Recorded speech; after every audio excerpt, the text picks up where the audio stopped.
बिस्मिल्लाहिर्रहमानिर्रहीम अस्सलाम वालेकुम। हमने मैथ की बुक स्टार्ट की थी क्लास 10 की और इसकी एक्सरसाइज नंबर 3.6 को स्टार्ट किया हुआ था, जिसका क्वेश्चन नंबर 1 और क्वेश्चन नंबर 2 कंप्लीट कर लिया हुआ था। ये देखिए वीडियो आपके सामने है। इस वीडियो का लिंक आपको इस वीडियो के नीचे डिस्क्रिप्शन में मिल जाएगा। अब इस वीडियो में क्वेश्चन नंबर 3 से स्टार्ट करेंगे और क्वेश्चन नंबर 3 से लेकर लास्ट तक क्वेश्चन नंबर 9 तक इस वीडियो में करेंगे। अब क्वेश्चन नंबर 3 ये ज़रा एप्लीकेशंस है, यानी कि जो भी चैप्टर में मैट्रिसेस के बारे में सीखा है वो रेगुलर लाइफ में कहाँ पे यूज़ होता है उसके बारे में ये क्वेश्चन है। तो ये देखिए सबसे पहले क्वेश्चन नंबर 3 से स्टार्ट करते हैं। ये है जिसकी statement, an electrical engineer wants to determine the current into two branches A and B of a simple electric circuit. कि एक इलेक्ट्रिकल इंजीनियर है, वो ब्रांच ए समझ ले एक तार है जिसका नाम उसने ए रखा है और एक तार का नाम बी रखा है। वो देखना चाहता है कि तार ए में कितनी करंट है और तार बी में कितनी करंट है। The system of the equations, और इस सिस्टम की जौन सी इक्वेशंस हैं वो ये हैं। सबसे पहले तो मैं इक्वेशंस ही लिख लेता हूँ। ये देखिए X plus Y equal 7, 2x minus Y equal 2। Next उसने कहा हुआ है where X is the current in branch A, कि जो ए वाली ब्रांच है इसकी करंट को उसने एक्स कहा हुआ है और जो बी वाली ब्रांच है इसकी करंट को उसने वाई कहा हुआ है। कह रहा है मैट्रिसेस वाला मेथड यूज़ करें और एक्स और वाई की वैल्यू फाइंड करें। देखिए उसने कहा हुआ है मैट्रिसेस, अगर ये ना कहता तो मैं अलजबरे के लिए सॉल्व कर लेता, यानी कि इन दोनों इक्वेशंस को ऐड करता, वाई ने कट हो जाना था, मेरे पास एक्स की वैल्यू आनी थी। लेकिन जब उसने ये रिस्ट्रिक्शन लगा दी है कि मैट्रिसेस वाले मेथड से करें तो मैंने सिखाया हुआ आपको क्वेश्चन नंबर 1, 2 में। ये देखिए बड़े ही आसान है कि ये जो लीनियर इक्वेशंस आ गई हैं इनको मैं मैट्रिक्स की फॉर्म में कन्वर्ट करूँगा, लिखूँगा इन मैट्रिक्स फॉर्म। तो जो वेरिएबल के साथ कांस्टेंट है इनको वैसे लिख लूँगा। एक्स के साथ देखें 1 है, एक्स के साथ है 2, वाई के साथ 1 और वाई के साथ -1 है। जहाँ पे कुछ नहीं होता असल में वहाँ पे 1 होता है। वेरिएबल्स क्या हैं? वेरिएबल्स हैं एक्स और वाई ब्रैकेट क्लोज इक्वल, यहाँ पे मैं लिख दूंगा जो इक्वल की दूसरी साइड पे है 7 और 2 ब्रैकेट क्लोज। अब इसको मैं कह दूंगा, यहाँ पे मैं लेट कर लूँगा कि इस मैट्रिक्स को मैंने नाम ए रख दिया है, इसका एक्स इक्वल इसका नाम रख दिया बी। अब देखिए उसने क्वेश्चन में कहीं पर भी नहीं कहा कि क्रैमर रूल से करें, ना उसने कहा हुआ है कि इन्वर्जन मेथड से करें। अब आपकी चॉइस है, जो आपको आसान लगता है वो कर सकते हैं, लेकिन जो क्रैमर वाला मेथड है ना वो ज़्यादा आसान है और छोटा भी है। तो मैं कोशिश करूंगा कि सारे क्वेश्चन उसी मेथड से करवा दूं, लेकिन अगर आप इन्वर्स वाले मेथड से करना चाहते हैं तो आप उससे भी कर सकते हैं, उससे भी आंसर आ जाएगा, कोई इशू नहीं है। तो ये देखें इस मैट्रिक्स का नाम ए रख दिया गया है, तो यहाँ मैं ए वाला मैट्रिक्स लिख दूंगा जिसकी क्या वैल्यू है, ये है 1 2 1 -1, 1 2 1 -1। जो क्रैमर वाला मेथड है उसमें एक्स की क्या वैल्यू था, यानी कि क्या फार्मूला है, ए एक्स का डिटर्मिनेंट डिवाइडेड बाय ए का डिटर्मिनेंट, और वाई वो इक्वल था ए वाई का डिटर्मिनेंट डिवाइडेड बाय ए का डिटर्मिनेंट। इससे मुझे ये आइडिया हो गया कि मैंने ए का डिटर्मिनेंट लेना है, तो ए को मैं इसकी डिटर्मिनेंट की फॉर्म में लिख दूंगा, वैल्यूज़ वही आ जाएंगी 1 2 1 और -1।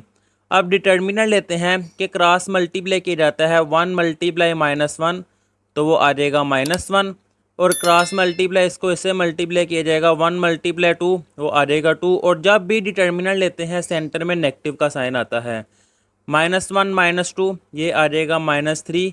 तो ये मैंने ए का डिटर्मिनेंट ले लिया है, 0 के इक्वल नहीं है। अब मैंने ए एक्स लेना है और उसका डिटर्मिनेंट, तो ये देखें ए एक्स किसके इक्वल है, मैंने आपको सिखाया था कि जब आपने एक्स फाइंड करना है तो एक्स वाली वैल्यूज़ को छोड़ देना है, वाई के साथ जो कांस्टेंट है इसको वाई वाली लाइन में लिख देना है, वाई के साथ है 1 और -1। तो यहाँ वाई वाली लाइन में मैं लिख लेता हूँ, ये देखें 1 और -1 एक्स वाले छोड़ दिए हैं, तो फिर इनकी जगह पर ये वैल्यूज़ आ जाएंगी 7 2, वो मैं यहाँ पे लिख लूँगा 7 और 2। मैंने डिटर्मिनल लेना है तो मैं डायरेक्ट यहाँ पे ही डिटर्मिनल ले लेता हूँ। अगर आप पहले मैट्रिक्स की फॉर्म में नेक्स्ट स्टेप में डिटर्मिनल ले लें फिर भी कोई इशू नहीं है। 7 मल्टीप्लाई -1 ये मेरे पास आ जाएगा -7, सेंटर में नेगेटिव क्योंकि डिटर्मिनेंट, फिर 1 मल्टीप्लाई 2 ये आ जाएगा 2, -7 -2 ये मेरे पास आ जाएगा -9। ये मैंने ए एक्स का डिटर्मिनेंट ले लिया है। अब मैंने ए वाई फाइंड करना है, इसको भी डिटर्मिनेंट की फॉर्म में लिख लेता हूँ डायरेक्ट। अब वाई है तो इसमें देखें जो क्वेश्चन था मैंने वाई वाली वैल्यूज़ को निगलेक्ट कर देना है, एक्स के साथ है 1 और एक्स के साथ है 2, इसको मैं एक्स वाली लाइन में लिख दूंगा 1 और 2। अब इस लाइन में जो दूसरी साइड पे कांस्टेंट लिखे हुए हैं 7 और 2, ये लिख दूंगा 7 और 2। इनका डिटर्मिनेंट के क्रॉस मल्टीप्लाई 1 2 टाइम ये आ जाएगा 2, सेंटर में नेगेटिव 7 2 टाइम ये आ जाएगा 14, 2 माइनस 14 ये आ जाएगा -12। ये मेरे पास आ गया है ए वाई का डिटर्मिनेंट। अब x किसके इक्वल था, ए एक्स का डिटर्मिनेंट डिवाइडेड बाय ए का डिटर्मिनेंट, और y ये इक्वल है ए वाई का डिटर्मिनेंट डिवाइडेड बाय ए का डिटर्मिनेंट। x इक्वल ए एक्स के डिटर्मिनेंट की वैल्यू आई है -9, वो मैंने यहाँ पे लिख दी है, और a का डिटर्मिनेंट इसकी वैल्यू आई थी -3, वो मैंने लिख दी है। अब ये देखें नेगेटिव नेगेटिव से कैंसिल, 3 1 टाइम 3 और 3 3 टाइम 9, यानी कि मेरे पास x की वैल्यू आ गई है 3। अब y की वैल्यू, तो y इक्वल ए वाई का डिटर्मिनेंट आया है -12, वो यहाँ पे लिखा है, और a का डिटर्मिनेंट आया था -3, वो मैंने यहाँ पे लिखा है। नेगेटिव नेगेटिव से कैंसिल, 3 1 टाइम 3 और 3 4 टाइम 12, तो यहाँ पे फिर लिख दूंगा कि y की वैल्यू आ गई है 4। उसमें स्टेटमेंट क्या थी कि x और y की वैल्यू फाइंड करें, और ये देखें x और y की वैल्यू फाइंड कर दी हुई है। अब इससे नेक्स्ट आ जाएगा क्वेश्चन नंबर 4, बहुत ही आसान क्वेश्चन है ये भी। 3 फोर्सेस के 3 कुव्वतें हैं एक्ट ऑन अ पार्टिकल, जो किसी एक पार्टिकल एक्ट कर रही हैं, and must be in equilibrium, जिसमें F1 plus F2 plus F3 equal है 0 के, कि वो इक्विलिब्रियम में है और उस पर ये कंडीशन अप्लाई हो रही है, वेयर F1 की ये वैल्यू है, F2 मैट्रिक्स ये है और F3 ये है। कह रहा है find the value of x and y, कि x और y की वैल्यू फाइंड करें। तो सोल्यूशन में बड़ा ही आसान है, जैसे कि मैंने आगे कहा है, गिवन है कि F1 plus F2 plus F3 ये 0 के इक्वल है, दिया हुआ है गिवन, इसको मैंने वैसे लिख लिया है। अब F1 ये मैट्रिक्स है, तो F1 की जगह पर इसकी वैल्यू आ जाएगी 8 और x ब्रैकेट क्लोज, फिर प्लस वैसे ही F2 की जगह पर ये वैल्यू आ जाएगी -2 और -7 ब्रैकेट क्लोज, प्लस F3 की जगह पर ये वैल्यू आ जाएगी y और -1 ब्रैकेट क्लोज इक्वल 0। अब ये ऐड हो जाएंगे आपस में, तो ये देखें 8 प्लस माइनस -2 प्लस y, वो मैंने प्लस y लिख दी, यानी कि ऊपर वाली लाइन जो सी इसको मैंने इकट्ठा करके लिख दिया है। अब नीचे वाली line x plus minus -7 plus minus -1 bracket close equal ये 0 है। अगर इसको मैं मैट्रिक्स की फॉर्म में लिख दूं तो 0 0 ऐसे भी लिख सकता हूं, अगर आप ऐसे 0 भी रहने दें फिर भी कोई इशू नहीं है। अब देखिए 8 -2 यानी कि ऊपर वाला ऊपर वाले के इक्वल है 0 और नीचे वाला नीचे वाले के इक्वल है 0। अगर आप ये ना भी लिखें फिर भी ये 0 के इक्वल है, तो यहाँ मैं लिख दूंगा फिर कि 8 -2 और प्लस y इक्वल है 0 के। इसी तरह ही x -7 -1 ये भी 0 के इक्वल है कि x -7 -1 इक्वल है 0 के। अब 8 -2 ये आ जाएगा 6 plus y equal 0, y plus 6 है इस तरफ आएगा तो माइनस का 6, x -7 -1 ये आ जाएगा -8 इक्वल 0, -8 है इस तरफ आएगा तो प्लस का 8, ये देखिए y की वैल्यू भी आ गई है, x की वैल्यू भी आ गई है, और स्टेटमेंट में भी यही था कि x और y की वैल्यू फाइंड करें। अब इससे नेक्स्ट आ जाएगा क्वेश्चन नंबर 5, जिसकी स्टेटमेंट है 2 support beams A and B are holding up a combined load of 100 kilo newton, के दो बीम है जो सपोर्ट कर रहे हैं और एक का नाम A है एक का नाम B है, और इन दोनों ने कितना वेट होल्ड किया हुआ है, ये 100 kilo Newton. Twice the load, ये बाद में रीड करते हैं, पहले जितना डाटा है उतना ही मैं पहले एक्सप्लेन कर दूं। तो सबसे पहले यहाँ मैं लेट कर लेता हूँ कि जो बीम ए है, लोड ऑन बीम ए, इसको मैं नाम दे देता हूँ एक्स का, और बीम बी पर जो लोड है इसको मैं नेम दे देता हूँ वाई का, अपनी आसानी के लिए, क्योंकि मैंने मैट्रिसेस में सॉल्व करना है, इक्वेशंस बनानी है, इसलिए मैं इनको एक्स वाई की फॉर्म में कन्वर्ट कर लूँगा, क्योंकि एक्स वाई लीनियर इक्वेशंस को सॉल्व करना आपको अब आ गया होगा, इसलिए मैंने इनका नाम रख दिया है। अब यहाँ तक जो स्टेटमेंट है ना, पहले मैं वो लिखूँ, अगर अकॉर्डिंग टू स्टेटमेंट क्या है, 2 स्पोर्ट बीम ए और बीम बी, इन दोनों ने होल्ड किया हुआ है इतना वज़न, यानी कि समझ ले, मिसाल के तौर पे बेटा समझाने के लिए क्या ये डायग्राम बनाने लगा हूँ। समझ ले ये एक बीम है, इसको यहाँ से ए ने होल्ड किया हुआ है, यहाँ से बी ने, और इसका वेट कितना है, ये है 100 किलो न्यूटन। तो इस लिहाज से अगर मैं स्टेटमेंट लिखूँ ना, तो बीम ए का नाम रखा हुआ है एक्स और बीम बी का नाम रखा हुआ है वाई। तो एक्स प्लस वाई इन दोनों ने कितना वेट उठाया हुआ है, 100 न्यूटन। अब इससे नेक्स्ट वो कह रहा है ट्वाइस द लोड, के लोड डबल कर दिया गया है किस पर, बीम ए पर, यानी कि बीम ए पर लोड डबल कर दिया गया है। तो ये ए की बजाय आ जाएगा 2A and 3 times the load on beam B, और बी पर तीन गुना बढ़ा दिया गया है, तो ये आ जाएगा 3B, यानी कि ए का नाम एक्स रखा है तो ये आ जाएगा 2x और ये आ जाएगा 3y इक्वल टू 240 न्यूटन। ये किसके इक्वल है, 240। तो इन दोनों ने इतना वज़न उठाया हुआ है ना, तो इस लिहाज से मैं लिख दूंगा फिर 2x प्लस 3y इक्वल 240। अपने लिए बेटा आपने मुश्किल नहीं बनाना। देखिए मैंने बड़े आसान अंदाज में समझाने की कोशिश की है। मुझे उम्मीद है आपको समझ आ गई होगी कि इन दोनों ने वेट उठाया हुआ है 100, और जब ए को 2 दफ़ा 2 गुना बढ़ा दिया गया है और बी को 3 गुना बढ़ा दिया गया है, फिर इन्होंने इतना वेट उठाया है। तो 2 गुना और 3 गुना बढ़ाकर इक्वल है इतने, वो मैंने लिख दिया है। नेक्स्ट वो कह रहा है find the load of beam A and beam B, कि बीम ए और बीम बी पर कितना लोड है वो फाइंड करना है मैट्रिसेस का इस्तेमाल करते हुए। असल में मुश्किल काम जो सा था ना, वो यही था इक्वेशन बनाना। अगर इक्वेशन बन गई है तो सॉल्व करना तो आपको आता है। इसको मैं मैट्रिक्स फॉर्म में कन्वर्ट कर दूंगा। देखें एक्स के साथ है 1, एक्स के साथ है 2। जब मैट्रिक्स फॉर्म में कन्वर्ट करूंगा ये आ जाएगा 1 2, वाई के साथ है 1 और वाई के साथ है 3, ये आ जाएगा 1 3 ब्रैकेट, यहाँ पे आ जाएगा एक्स वाई ब्रैकेट, क्योंकि वेरिएबल एक्स वाई हैं 100 और 240। यहाँ मैं लिख लूँगा 100 और यहाँ पे 240 ब्रैकेट क्लोज। लेट कर लूँगा मैं कि इसका नाम ए है, इसका नाम एक्स है और इसका नाम बी। चाहे इन्वर्स मेथड से कर ले, चाहे क्रैमर वाले मेथड से कर लें। ए ये है तो मैं ए का डिटर्मिनेंट लेने लगा हूँ, क्योंकि मैं क्रैमर वाले मेथड से करने लगा हूँ। डिटर्मिनेंट में ए की वैल्यूज़ 1 2 1 3 वैसे ही। अब क्रॉस मल्टीप्लाई 1 3 टाइम ये आ जाएगा 3, माइनस 1 2 टाइम ये आ जाएगा 2, तो 3 माइनस 2 ये 1 आ जाएगा। ये मैंने ए का डिटर्मिनेंट ले लिया है। अब मैं क्या फाइंड करूँगा, ए एक्स का डिटर्मिनेंट। चले नेक्स्ट पेज पे कर लेता हूँ कि अब मैं ए एक्स फाइंड करने लगा हूँ, तो ए एक्स का डिटर्मिनेंट ही ले लेता हूँ डायरेक्ट। तो ए एक्स मैंने आपको सिखाया हुआ है बेटा कि जब ए एक्स लेते हैं तो एक्स वालों को निगलेक्ट कर देते हैं और वाई के साथ जो कांस्टेंट होते हैं इसको वाई वाली लाइन में लिख देते हैं। ये है 1 3, तो इस लिहाज से वाई वाली लाइन में आ जाएगा 1 3, और ये वाले वैल्यूज़ निगलेक्ट की हैं तो इनके जगह पर जो दूसरी साइड भी होती हैं वो वैल्यूज़ आ जाती हैं। ये आ जाएगा 100 और 240। इनका डिटर्मिनेंट क्रॉस मल्टीप्लाई 100 मल्टीप्लाई 3 ये आ जाएगा 300, 1 मल्टीप्लाई 240 वो आ जाएगा वैसे ही। नेगेटिव करेंगे ये आ जाएगा 60 ए एक्स का डिटर्मिनेंट।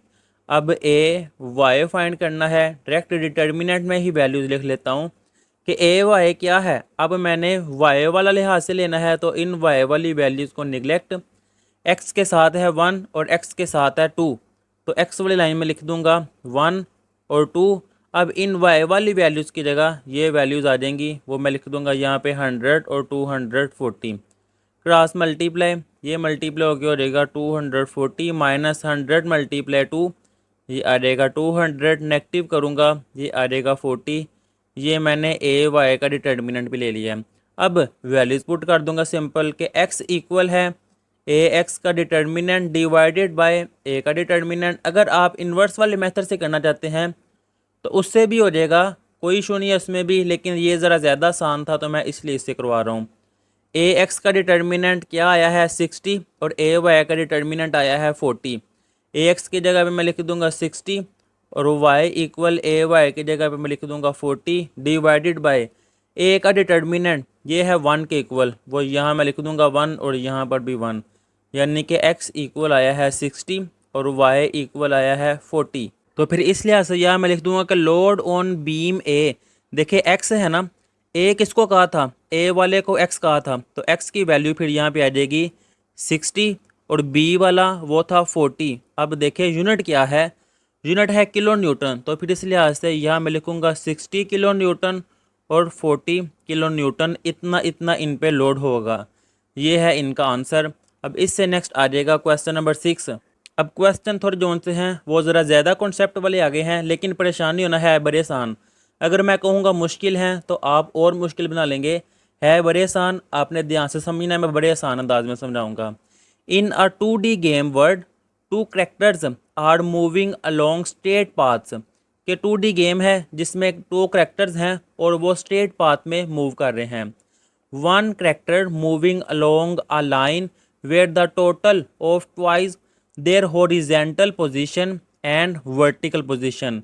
अब इसको मैंने अंडरलाइन इसलिए किया है, देखिए उसने कहा हुआ है 2 करेक्टर हैं स्ट्रेट पाथ पे मूव कर रहे हैं, और स्ट्रेट पाथ या हॉरिजेंटल है और वर्टिकल है, यानी कि और सादे अल्फाज में बताऊं तो एक एक्स एक्सिस है और एक वाई एक्सिस है, क्योंकि एक्स एक्सिस ही असल में हॉरिजेंटल है और वाई एक्सिस ही वर्टिकल है। यहाँ मैंने अगेन वाई लिख दिया है वर्टिकल। अब यहाँ तक अगर मैं पहले सोल्यूशन में डाटा लिख लूँ तो मैं लेट करूँगा कि ये जो हॉरिजेंटल पोजीशन है ना, इसको मैंने एक्स कह दिया और है भी एक्स एक्सिस ही, और जो वर्टिकल पोजीशन है इसको मैंने वाई का नेम दे दिया है ताकि आसानी हो जाए मेरे लिए। अब यहाँ तक स्टेटमेंट बेटा मैं दोबारा पढ़ने लगा हूँ, ध्यान से सुनना है अब आपने, क्योंकि मैंने अब कंडीशन फर्स्ट कंडीशन लिखनी है, यानी कि फर्स्ट इक्वेशन बनानी है। कह रहा है one character move along a line where the total of twice their horizontal. Double क्या है, हॉरिजेंटल, और हॉरिजेंटल पोजीशन को एक्स कहा हुआ है, यानी कि एक्स डबल है, एंड वर्टिकल पोजीशन के, और इज 5 का मतलब, इसका मतलब होता है इक्वल। तो ये देखिए ट्वाइस हॉरिजेंटल, यानी कि हॉरिजेंटल को एक्स कहा हुआ है तो 2x plus vertical position single ही है तो वो आ जाएगा वाई इक्वल क्या है 5। ये मैंने लिख दिया है 5, ये मैंने एक इक्वेशन बना ली है। मुश्किल नहीं है, बड़ा ही आसान है ना, मैं मुश्किल बना रहा हूँ। इससे नेक्स्ट अब सेकंड कंडीशन वो कह रहा है well the other move along a line where their horizontal position is one more than vertical position, यानी कि वो कह रहा है जो हॉरिजेंटल पोजीशन है ना, हॉरिजेंटल पोजीशन एक्स है, यहाँ पे मैं स्टेटमेंट लिख लेता हूँ कि हॉरिजेंटल पोजीशन एक्स जोन से है ना is one more than vertical position. Vertical position क्या है वाई, कि वर्टिकल पोजीशन से एक ज़्यादा है। तो ये देखिए यहाँ मैं लिखूँगा सेकंड कंडीशन, और वो क्या कि एक्स इक्वल वाई प्लस 1। अब देखिए मिसाल के तौर पर मैं कहूँ कि मेरे पास 5 कैंडियाँ हैं, लेकिन मैं इसको इस तरह नहीं कहूँगा, मैं कहूँगा कि तुम्हारे पास कितनी कैंडीज़ हैं 4, तो मैं कहूँगा मेरी कैंडीज जोन सी है तुम्हारी कैंडी से एक ज़्यादा है। तो वही वो कह रहा है कि जो हॉरिजेंटल पोजीशन है वो एक ज़्यादा है वर्टिकल पोजीशन से। मुझे उम्मीद है जब आप इस तरह कंपेयर करेंगे आपको समझ आ गई होगी कि ये कैसे बनी है। अब इस फॉर्म में कन्वर्ट करनी है, ये प्लस का वाई है इस तरफ आएगा तो वो आ जाएगा माइनस का वाई, कि एक्स माइनस वाई इक्वल क्या है 1, वो वैसे ही। अब दूसरी इक्वेशन ये बनी है, इनको मैं अगेन लिख लूँगा। पहली इक्वेशन है 2x प्लस वाई इक्वल 5, तो 2x प्लस वाई इक्वल 5, और दूसरी कंडीशन है दूसरी equation x minus Y equal 1। Sorry मैंने 2x प्लस 5 लिख दिया है, ये है 2x प्लस वाई, तो बाय मिस्टेक ये क्लियर कर लें। अब ये दो इक्वेशंस हैं, इनको मैं मैट्रिक्स फॉर्म में अगर लिखूं तो मैट्रिक्स फॉर्म में देखिए सबसे पहले वेरिएबल के साथ कांस्टेंट, x के साथ है 2 और x के साथ 1, y के साथ 1 और y के साथ -1, जहाँ पे कुछ नहीं होता वहाँ पे 1 होता है, और ये नेगेटिव का साइन वैसे ही। वेरिएबल्स अब हैं x और y वैसे ही, इक्वल यहाँ पे कांस्टेंट 5 और 1 वैसे ही, और यहाँ पे मैं लेट कर लेता हूँ कि ये a के इक्वल है, ये x के और ये y के। अब a का मैंने डिटर्मिनेंट लेना है, एक ही पैटर्न से एक ही मेथड से सारे करवा दूंगा। डिटर्मिनेंट a क्या है, ये वो वैल्यूज़ वैसे ही 2 1 1 और -1, क्रॉस मल्टीप्लाई 2 मल्टीप्लाई -1 वो आ जाएगा -2, सेंटर में नेगेटिव क्योंकि डिटर्मिनेंट है, 1 1 टाइम ये आ जाएगा 1, तो -2 -1 ये आ जाएगा -3, ये मैंने a का डिटर्मिनेंट लिया है। अब ए एक्स का डिटर्मिनेंट अगर लेना है तो देखें ए एक्स वही पैटर्न कि जब एक्स वाले लेने हैं तो एक्स वाली वैल्यूज़ को छोड़ दें, वाई के साथ है 1 और वाई के साथ है -1। इसको वाई वाली लाइन में लिख देना है 1 और -1, और एक्स वाली लाइन पर ये कांस्टेंट 5 1 वो मैंने लिख दिए हैं 5 1। मल्टीप्लाई 5 मल्टीप्लाई -1 ये आ जाएगा -5, -1 1 टाइम ये आ जाएगा 1, -5 -1 ये आ जाएगा -6। ये ए एक्स का डिटर्मिनेंट ले लिया है। अब मैं ए वाई लूँगा और उसका डिटर्मिनेंट, तो मैं डिटर्मिनेंट की फॉर्म में लिख लेता हूँ। और ए वाई, अब मैंने वाई लेना है तो देखिए वाई वाली वैल्यूज़ को निगलेक्ट, एक्स के साथ है 2, एक्स के साथ है 1, तो मैं यहाँ पे लिख लूँगा 2 और 1, और इस वाई वाली लाइन पर ये वाले कांस्टेंट 5 1 वो मैं लिख दिए है 5 1। अब क्रॉस मल्टीप्लाई 2 1 टाइम ये आ जाएगा 2, -5 1 टाइम ये आ जाएगा 5, 2 -5 ये आ जाएगा -3। ये मैंने ए वाई का डिटर्मिनेंट ले लिया है। अब वैल्यूज़, सबसे पहले फार्मूला के x इक्वल ए एक्स का डिटर्मिनेंट डिवाइडेड बाय ए का डिटर्मिनेंट, और y ये इक्वल है ए वाई का डिटर्मिनेंट डिवाइडेड बाय ए का डिटर्मिनेंट। इनकी वैल्यूज़ पुट कर दूंगा। देखें ए एक्स का डिटर्मिनेंट है -6 और ए वाई का डिटर्मिनेंट है -3, तो -6 और इसके जगह पे आ गया -3, और ए का डिटर्मिनेंट ये आया है -3, वो मैं यहाँ पे लिख दूंगा -3, और इस ए डिटर्मिनेंट की जगह पर भी -3। ये तो काट हो जाएंगे, बाकी रह जाएगा 1, तो y की वैल्यू आई है 1 और x की वैल्यू नेगेटिव नेगेटिव से कैंसिल, 3 2 टाइम्स 6, x की वैल्यू आई है 2, एक्स वाई की वैल्यू आई है। और देखिए क्वेश्चन क्या था, find their point of intersection by using matrices. Matrix के जरिए तो कर दिया हुआ है, इंटरसेक्शन पॉइंट फाइंड करना है ना। तो देखें पहला पॉइंट जब भी होता है x होता है, दूसरा पॉइंट y होता है, तो x की वैल्यू आई है 2 और y की वैल्यू 1, ये इंटरसेक्शन पॉइंट है। तो लास्ट में लिख दूंगा कि इंटरसेक्टिंग पॉइंट क्या है, 2 और 1, ये इसका आंसर आ गया। अब इससे नेक्स्ट आ जाएगा क्वेश्चन नंबर 7। बड़ा ही आसान क्वेश्चन है, उसके लिए जो ध्यान से समझेगा, स्टेटमेंट जिसको समझ आ गई सारा क्वेश्चन हो जाएगा। वो कह रहा है 2 years ago, 2 साल पहले, अ मैन एक आदमी है, was 5 times as old as his सन।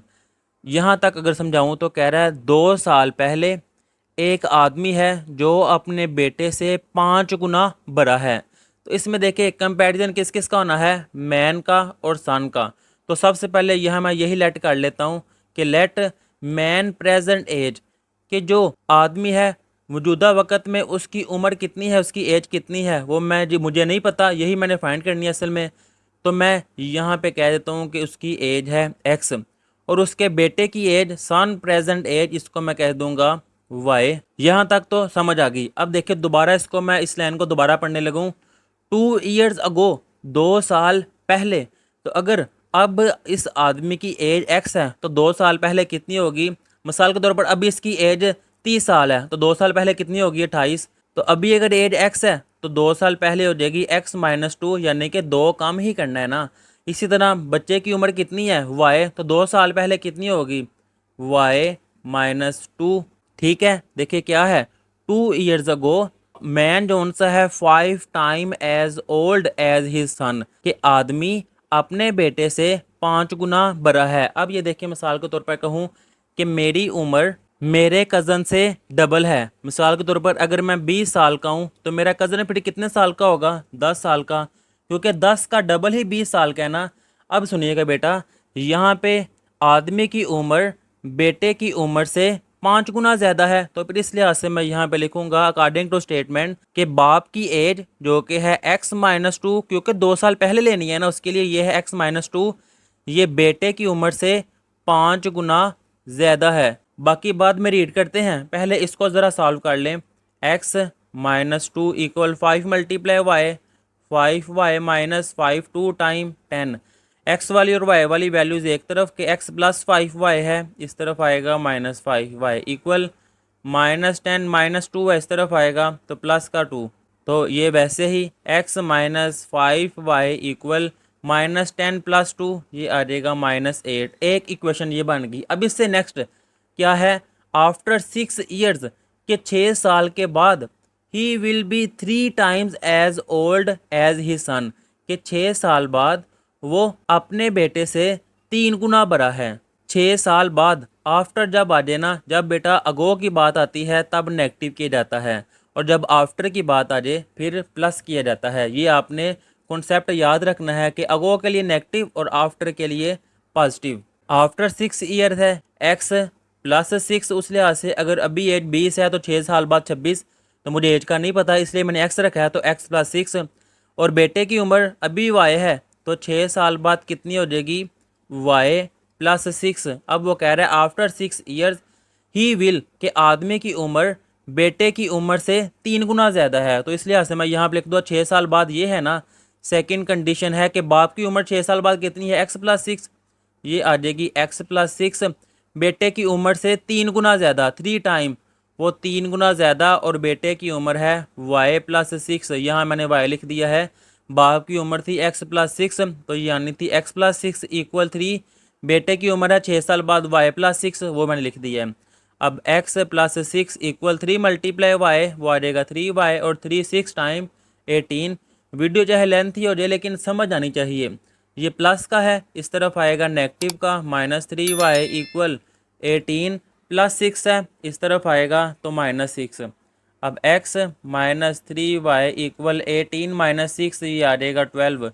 ये भी इक्वेशन है, दो इक्वेशन बन गई है। अब यहाँ मैं लिखूँगा कि मेरे पास कौन सी इक्वेशन आई है, चाहे यहाँ पे लिख दे आल्सो कि जो ये स्टेटमेंट है यह यहाँ पे कंडीशन 1 और कंडीशन 2 लिख दें जैसे पिछले क्वेश्चन में किया है। अब जो इक्वेशंस आई है उनको मैं लिखूँ, अगर पहली आई है x -5y इक्वल -8, और दूसरी आई है x -3y इक्वल 12, ये मैंने इक्वेशंस लिख ली हैं इस तरह, इसलिए मैंने ब्रैकेट लगाई है ताकि अब आइडिया हो जाए। अब इनको मैं मैट्रिक्स के फॉर्म में लिखूँगा, तो ये देखिए सबसे पहले x के साथ है 1, x के साथ है 1, ये 1 1 आ जाएगा, और y के साथ -5 और -3। वेरिएबल्स क्या हैं, x और y, इक्वल कांस्टेंट क्या है -8 और 12 ब्रैकेट क्लोज। यहाँ मैं लेट कर लूँगा कि ये ए के इक्वल है, ये एक्स और ये बी के, मुझे ज़रूरत ए के है, तो चलिए यहाँ पे लेट कर लेता हूँ कि लेट ए मेरे पास इक्वल है 1 1 -5 -3, 1 1 -5 -3 ब्रैकेट। मैंने इसका डिटर्मिनेंट लेना है, तो डिटर्मिनेंट की फॉर्म में अगर लिखूँ 1 1 -5 -3, मल्टीप्लाई करूँगा क्रॉस 1 मल्टीप्लाई -3, ये आ जाएगा -3। सेंटर में नेगेटिव, क्योंकि डिटर्मिनेंट ले सेंटर में नेगेटिव आता है, -5 मल्टीप्लाई 1, ये आ जाएगा -5, -3 माइनस माइनस +5, ये मेरे पास आ जाएगा 2। ये मैंने ए का डिटर्मिनेंट लिया है। अब मैंने फाइंड करना है ए एक्स, डायरेक्ट उसके डिटर्मिनेंट में ही उसकी वैल्यूज़ लिख लेता हूँ। ए एक्स, जब एक्स वाले लेना है तो एक्स वाली वैल्यूज़ को निगलेक्ट, वाई के साथ है -5, वाई के साथ है -3, ये मैं लिख दूंगा -5 -3। एक्स वाली वैल्यूज़ जो निगलेक्ट की हैं यहाँ पर, ये वैल्यूज़ आ जाएंगी -8 और 12, ये मैं लिख लूँगा -8 और 12। अब इनका डिटर्मिनेंट -8 मल्टीप्लाई 3, वो आ जाएगा 24, ये मैंने लिख दिया है 24। डिटर्मिनेंट ले सेंटर में नेगेटिव, तो -5 मल्टीप्लाई 12, वो आ जाएगा -60, तो मैं ब्रैकेट में लिख दूंगा ताकि मिक्स ना हो जाइए। तो 24 + 60, ये मेरे पास आ जाएगा 84, ये मेरे पास ए एक्स का डिटर्मिनेंट आया है। अब मैंने ए वाई का डिटर्मिनेंट फाइंड करना है, तो डायरेक्ट मैं डिटर्मिनेंट में ही इसकी वैल्यूज़ ले लेता हूँ। अब ए वाई है तो देखें वाई वाली जो वैल्यूज़ है इसको निगलेक्ट करूँगा, एक्स के साथ है 1 और 1, वो मैं एक्स वाली लाइन में लिख दूँगा 1 और 1, इस वाई की जगह पर ये कांस्टेंट जो कि है -8 और 12। अब क्रॉस मल्टीप्लाई 1 मल्टीप्लाई 12, ये आ जाएगा 12, माइनस डिटर्मिनेंट का, और -8 मल्टीप्लाई 1, ये आ जाएगा -8, 12 + 8, ये मेरे पास आ जाएगा 20। ए वाई का डिटर्मिनेंट भी आ गया है। अब फार्मूला कि x इक्वल है ए एक्स का डिटर्मिनेंट डिवाइडेड बाय ए का डिटर्मिनेंट, और y इक्वल है ए वाई का डिटर्मिनेंट डिवाइडेड बाय ए का डिटर्मिनेंट। तो x इक्वल ए एक्स का डिटर्मिनेंट आया है 84 और ए वाई का डिटर्मिनेंट 20, तो यहाँ पे मैं लिख दूंगा 84, और यहाँ पे ए वाई के डिटर्मिनेंट की जगह 20। अब ए का डिटर्मिनेंट ये है 2 आया है, यहाँ भी 2 पुट कर दूंगा और यहाँ भी 2। अब x इक्वल 2 1 टाइम 2, 2 4 टाइम 8, और 2 2 टाइम 4, यानी कि x की वैल्यू आ गई है 42, और y की वैल्यू आ गई है 10 टू 10 टाइम 20। तो देखें x किसको कहा हुआ है, ये है आपके सामने कि x कहा हुआ है मैन की एज को और y कहा हुआ है सन की एज को। तो इस लिहाज से यहाँ पे मैं लिख दूंगा फिर कि मैन प्रेजेंट एज वो है 42 ईयर्स, वो मैंने यहाँ पे लिख दिया है। और सन की एज कितनी आई है 10, वो मैं यहाँ पे लिख दूंगा 10 ईयर्स। अब आप सोच रहे हैं अगर कि फिर कैसे बनता है ये आप समझिएगा, मैं आपको बताऊँ कि हमारा सवाल आंसर सही है या नहीं। 2 साल पहले 5 गुना है ना बाप की उम्र बेटे से, तो ये देखें मिसाल के तौर पर अब 42 है, 2 साल पहले इसकी उम्र हो जाएगी 40 और बेटे की उम्र 2 साल पहले होगी 8। अब देखें 8 × 5 क्या आएगा 40, यानी कि बाप की उम्र बेटे की उम्र से कितने गुना है 5 गुना। उसकी स्टेटमेंट में यही था, ये देख लें लिखा हुआ है 5 गुना। तो इससे मुझे आइडिया हो गया कि मेरा आंसर जौन सा है वो ठीक आया है। अब इससे नेक्स्ट क्वेश्चन नंबर 8, ये भी थोड़ा सा ज़्यादा कॉन्सेप्ट वाला है क्योंकि इसमें फार्मूला भी यूज़ होना है बड़ा आसान, मुश्किल नहीं मैं कहूँगा। 2 cyclist are 44 kilometre apart and start out at the same time, कि 2 साइकिलिस्ट हैं जो इतने फासले दूर हैं और उन्होंने चलना स्टार्ट किया है एक ही टाइम पे। If they go towards one another they meet in 2 hours, कि वो दोनों एक दूसरे की तरफ आए हैं। ये देखिए मिसाल के तौर पर डायग्राम से अगर समझाऊं, एक ये पॉइंट है एक ये पॉइंट है, यहाँ पर एक साइकिलिस्ट है और यहाँ पर दूसरा साइकिलिस्ट है और वो दोनों एक दूसरे की तरफ आ रहे हैं, ये इसकी तरफ और ये इसकी तरफ, और 2 घंटों में ये आपस में मिल गए हैं। और फासला कितना है इनका 44 किलोमीटर। अब ये नहीं पता इसकी स्पीड कितनी है इसकी स्पीड कितनी है, आगे रीड करते हैं देखते हैं। But if they go in the same direction the faster overtakes the slower, यानी कि देखिए अब आइडिया हो गया कि एक फास्टर है और एक स्लो चल रहा है। जब ये दोनों एक ही डायरेक्शन में आपस में मिले हैं इन 7 × 1/2, यानी कि अगर सादे अल्फाज में कहूँ तो 7 घंटे और 30 मिनट, यानी कि 7.5 घंटे में वो आपस में मिल गए हैं। Find there speed by using matrices, matrices के ज़रिए इनकी स्पीड फाइंड करनी है। तो सबसे पहले तो इनके मैं नेम रख लेता हूँ कि एक फास्टर है और दूसरा स्लो चल रहा है। तो अब लेट कर लूँगा कि speed of the faster cyclist, इसको मैं एक्स कह लेता हूँ, और speed of the slower cyclist इसको वाई कह देता हूँ। एक कंडीशन यहाँ तक है, दूसरी कंडीशन आगे है। पहले यहाँ तक मैं दोबारा रीड करके अब आपको समझाता हूँ कि कंडीशन 1 क्या है, कि 2 साइकिलिस्ट हैं 44 किलोमीटर एक दूसरे से दूर हैं। तो डिस्टेंस कितना आ गया, डिस्टेंस को एस से डिनोट किया जाता है। जो साइंस के स्टूडेंट है फिजिक्स रखी हुई है उनको तो पता चल गया होगा कि डिस्टेंस को एस से डिनोट करते हैं। Apart and start out at the same time, same time में उन्होंने चलना स्टार्ट किया है। If they go towards one another they meet in 2 hours, 2 घंटे टाइम है तो टाइम टी से डिनोट करते हैं। मैंने फाइंड क्या करना है, इनकी स्पीड फाइंड करनी है। तो फार्मूला देखिए आपने पढ़ा हुआ है, जिन्होंने नहीं पढ़ा वो भी नोट कर ले जो आर्ट्स का स्टूडेंट है, कि v इक्वल है डिस्टेंस जिसको ऐसे डिनोट करते हैं डिवाइडेड बाय टाइम t। अब v वेलोसिटी है, स्पीड को वेलोसिटी ही कहा जाता है। अब इनकी स्पीड यही तो फाइंड करनी है किसकी, एक्स और वाई की।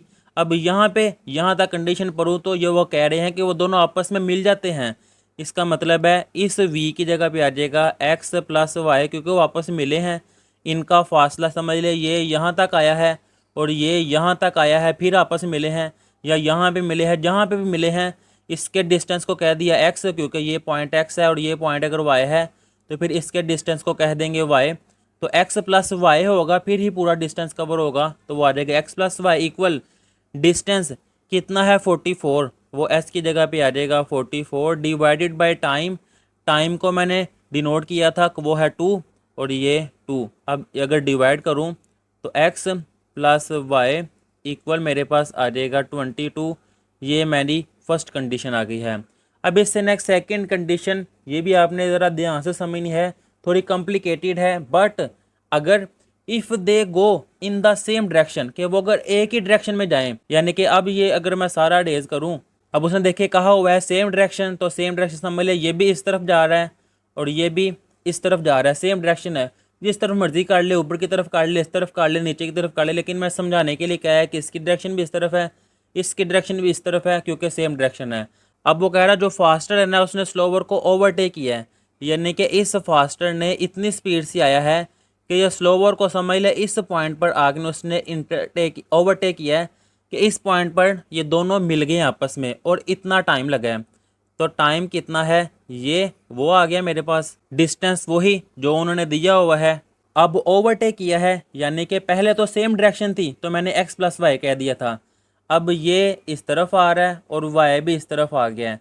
समझ ले ये डिस्टेंस है 44 यहाँ से लेकर यहाँ तक, क्योंकि यही दिया हुआ है ना 44 स्टेटमेंट भी यही है कि इन दोनों के दरमियान इतना डिस्टेंस है।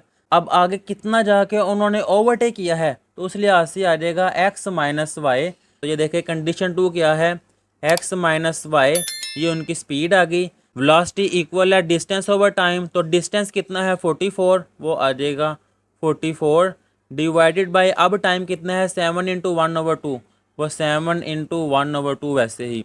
x minus Y equal 44 divided by इस मिक्स्ड फ्रैक्शन को सिंपल में कन्वर्ट करेंगे, यानी कि ये देखिए 7 इंटू 1/2। सिंपल में कैसे करते हैं, 2 को 7 से मल्टीप्लाई करते हैं, जो भी आंसर आए ऊपर वाला ऐड कर देते हैं। तो 2 7 टाइम 14 प्लस 1, ये आ जाएगा 15/2।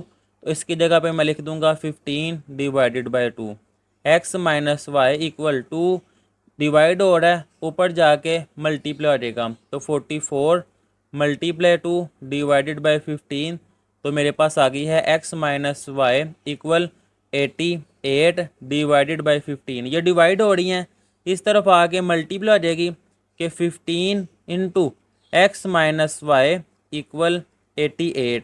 अब इसको अगर अरेंज कर लो तो 15 multiply X 15x, 15 multiply Y 15y equal 88। अब एक ये इक्वेशन बनी है, एक ये वाली, इसको इक्वेशन 1 कहा है जिसको मैं कह दूंगा इक्वेशन नंबर 2।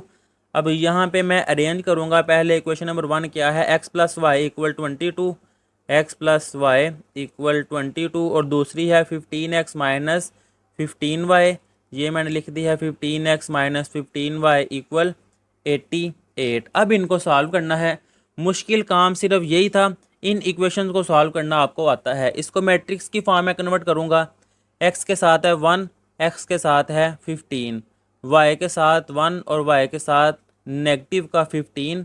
वेरिएबल्स हैं मेरे पास x और y इक्वल, ये कांस्टेंट वैसे ही 22 और 88।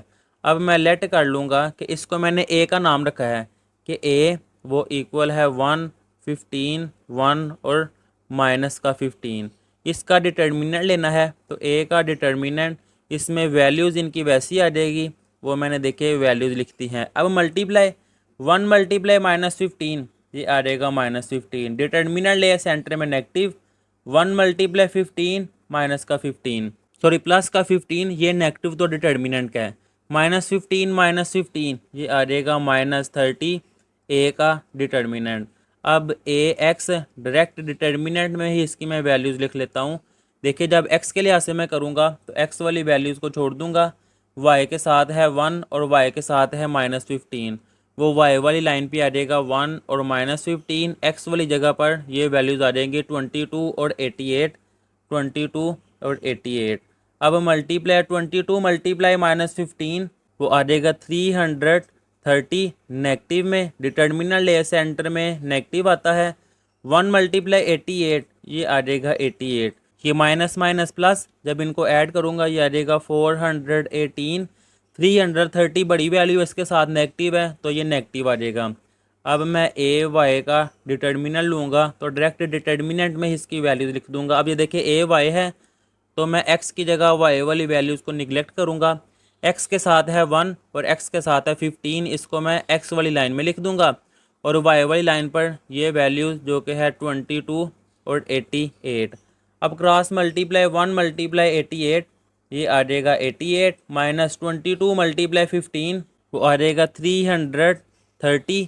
जब 88 माइनस 330 आप करेंगे तो आपके पास आंसर आ जाएगा 242। ये मेरे पास ए वाई का डिटर्मिनेंट भी आ गया है। अब इन वैल्यूज़ को इस फार्मूले में पुट कर दूंगा। पहले फार्मूला लिख लेता हूँ कि x इक्वल ए एक्स का डिटर्मिनेंट डिवाइडेड बाय ए का डिटर्मिनेंट, और y इक्वल ए वाई का डिटर्मिनेंट डिवाइडेड बाय ए का डिटर्मिनेंट।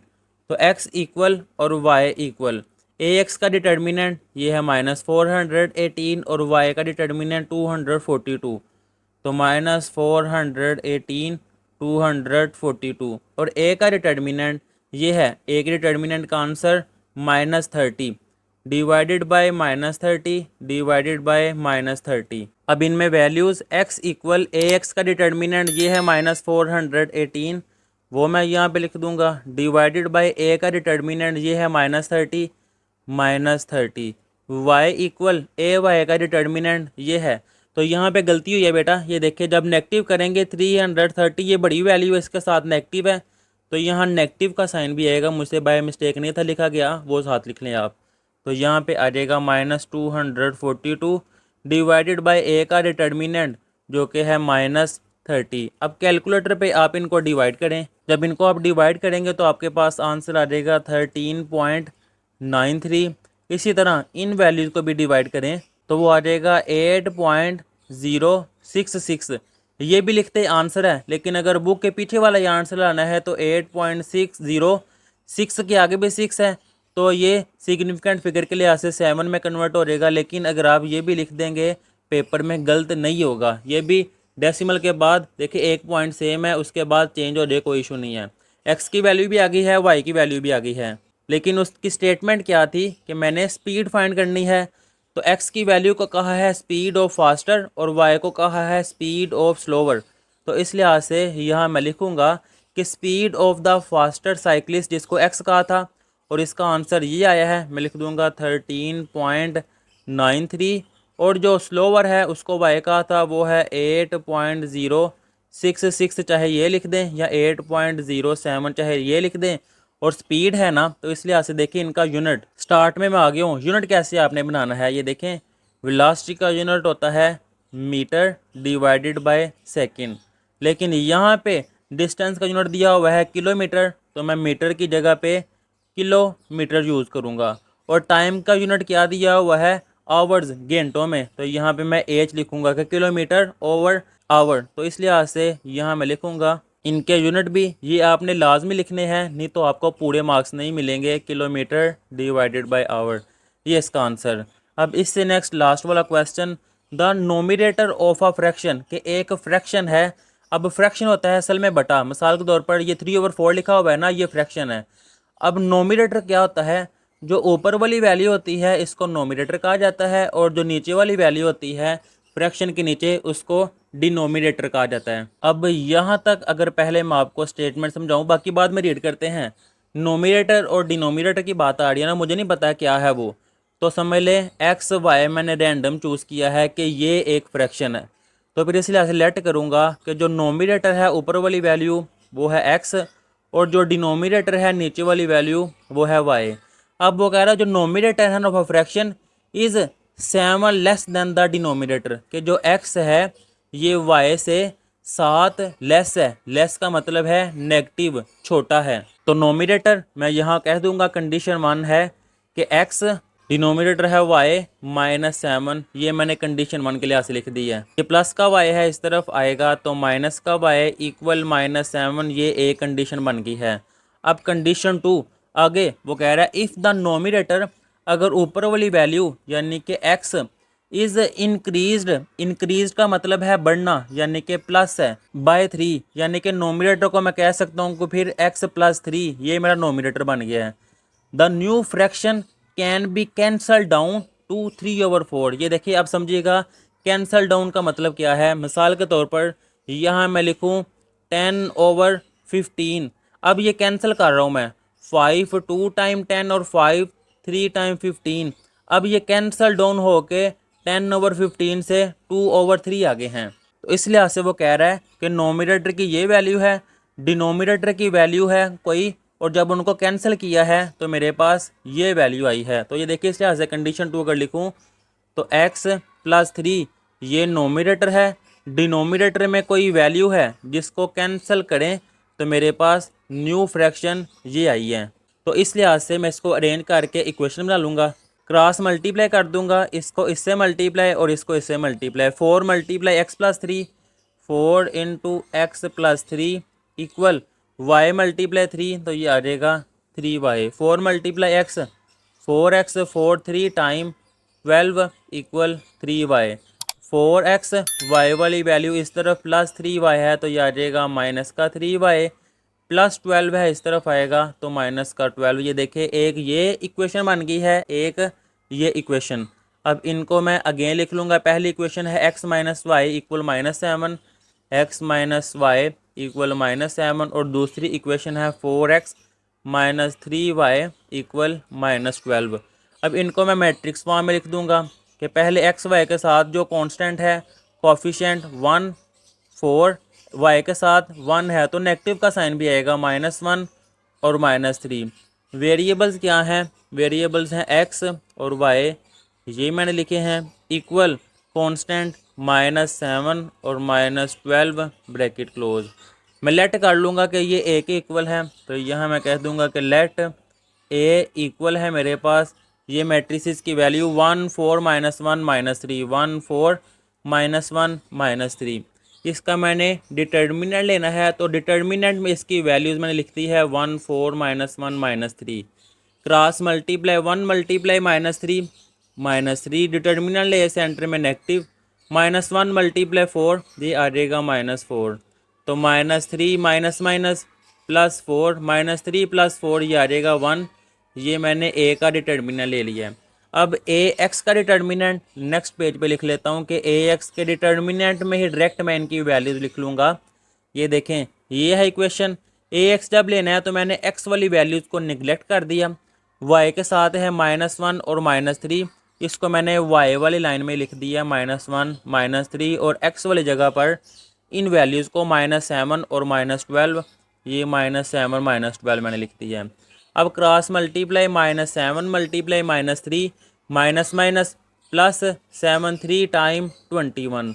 जब डिटर्मिनेंट ले सेंटर में नेगेटिव, नेगेटिव और नेगेटिव पॉजिटिव, 1 मल्टीप्लाई 12 ये आ जाएगा 12, 21 -12 ये आ जाएगा 9 ए एक्स का डिटर्मिनेंट। अब ए वाई का डिटर्मिनेंट डायरेक्ट इसी के डिटर्मिनेंट में इसकी वैल्यूज़ लिख दूंगा। अब ए वाई तो ये देखें वाई वाले को अब नेगलेक्ट करूंगा, एक्स के साथ है 1 और 4 तो वो मैं एक्स वाली लाइन में लिख दूंगा 1 और 4, और इस वाई वाली लाइन में ये वैल्यूज़ -7 -12 -7 -12 क्रॉस मल्टीप्लाई 1 मल्टीप्लाई -12 ये मेरे पास आ जाएगा -12 ही। जब डिटर्मिनेंट ले सेंटर में नेगेटिव, -7 मल्टीप्लाई 4 वो आ जाएगा -28, मैं ब्रैकेट में लिख दूंगा ताकि मिक्स ना हो, -12 माइनस माइनस +28, -12 +28 तो ये मेरे पास आ जाएगा 16। ये मैंने ए वाई का डिटर्मिनेंट भी फाइंड कर लिया है। अब वही वैल्यूज़ यानी कि फार्मूले x इक्वल ए एक्स का डिटर्मिनेंट डिवाइडेड बाय ए का डिटर्मिनेंट, और y इक्वल है ए वाई का डिटर्मिनेंट डिवाइडेड बाय ए का डिटर्मिनेंट। x इक्वल ए एक्स का डिटर्मिनेंट क्या आया है 9, ए वाई का डिटर्मिनेंट आया है 16, तो ये मैंने 9 लिख दिया है और ए वाई की जगह पे 16। ए के डिटर्मिनेंट की वैल्यू आई थी 1, वो मैं यहाँ पे भी लिख दूंगा 1, यहाँ पे भी 1, यानी कि x मेरे पास आया है 9 और y मेरे पास आया है 16। तो फ्रैक्शन मैंने क्या चूज़ की थी, ये देखिए फ्रैक्शन चूज़ की थी मैंने एक्स वाई, तो इस लिहाज से लास्ट में मैं लिख दूंगा कि मेरे पास जो फ्रैक्शन है जिसको मैंने x और y कहा था, x की जगह पे आ जाएगा 9 और y की जगह पे आ जाएगा 16, ये फ्रैक्शन असल में थी, ये इसका आंसर। और यहाँ पर ये एक्सरसाइज भी कंप्लीट कर ली हुई है। नेक्स्ट वीडियो में इसकी रिव्यू एक्सरसाइज करेंगे तो ये कब चैप्टर जोन से कंप्लीट हो जाएगा। तब तक के लिए अल्लाह हाफिज़।